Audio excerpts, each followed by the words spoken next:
This is the all-new 2013 Cadillac ATS, a successor to the Cadillac BLS in the compact luxury car market.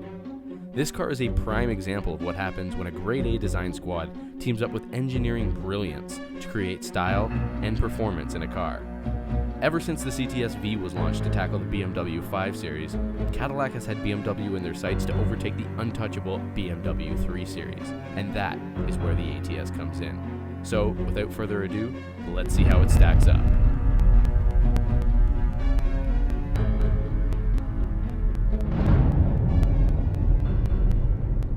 The ATS is a new type of car for Cadillac. I mean, it merges the brilliance and the luxury of all these nice electronics with the performance engine under the hood. In fact, in North America, you're going to be able to get this in 3 different drivetrains. A 2.5-liter naturally aspirated 4-cylinder engine, a 2-liter turbocharged engine, and the one I have here is a 3.6-liter naturally aspirated V6 engine, which produces 321 horsepower and 274 foot-pounds of torque. So it's a really big engine in this. The V6 engine under the hood is nothing short of epic, and yes, I will use the word epic. I couldn't sleep last night, so I took this out on the freeway about 3 a.m., nobody was there. This thing accelerates like wild. The speed of this thing is unbelievable. The 0 to 60 time, I think, is way faster than the official 7-second time. And this car is an all-wheel drive. This particular model is all-wheel drive. You can also get it in rear-wheel drive, but this is all-wheel drive, so it's excellent in the corners. It handles really well. This is the kind of car that you drive around with no music on, nothing playing, just to hear the engine rev up and then drop the gear, rev up and then drop the gear over and over again. Now, the ATS is 8 inches shorter than its big brother, the CTS, and in my opinion, the ATS is the most beautiful car Cadillac makes right now. I love the long hood, the crisp lines, the elongated headlights. This car looks both ridiculously sexy at day and at night. I especially love the illuminated door handles. This is the kind of car that when I'm in the parking garage and I drive by a mirror, I almost crash the car because I'm thinking, wow, that is beautiful. The interior of this car has a lot of tech goodies. Starting in the driver's seat here, I have an option right now called the Safety Alert Seat, which makes my seat vibrate if I veer out of lane without signaling or I'm approaching an obstacle at a speed that the car doesn't like. So if I'm coming at a wall too hard or I'm going to hit something, my seat vibrates and it notifies me. Also, as the driver, I get this really cool holographic projection of my speed, my RPMs, what I'm listening to in the car. I can have my navigation on there projected onto the windshield. It's very, very futuristic and I love it. When you sit down in the ATS and you look at the steering wheel, there is a plethora of buttons, and at first you might be overwhelmed by them all, but you get used to it after a little while, and all these buttons control your navigation screen over here, your infotainment system. You can control your smartphone from them.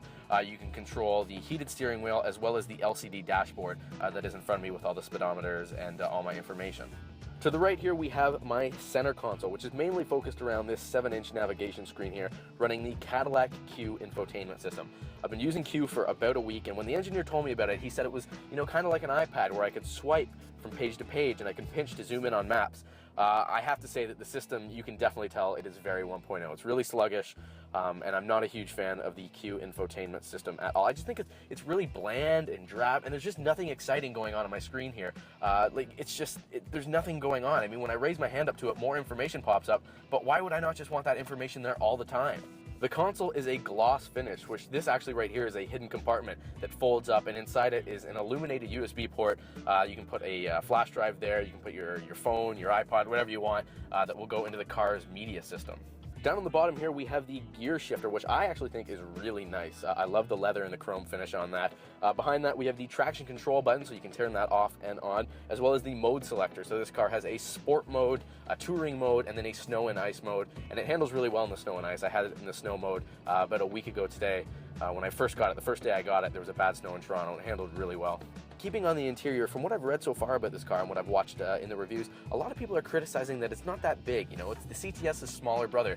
However, I have to completely disagree. As the driver right now, I'm extremely comfortable. I can see that the passenger seat has tons of room.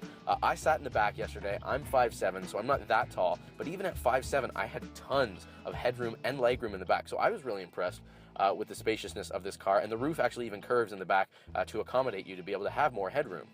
The trunk is easily accessible from the cab of the car through a little cubby hole in the back. I mean, it's not very big. You'd be able to fit a bag of chips through it, but then you can actually take the whole console down as well and bring bigger things out of it. The trunk itself isn't, that massive. You're not going to have a fun time trying to fit 2 pieces of full-size luggage in there, but dead body, golf clubs, hockey bag, you'll be good to go.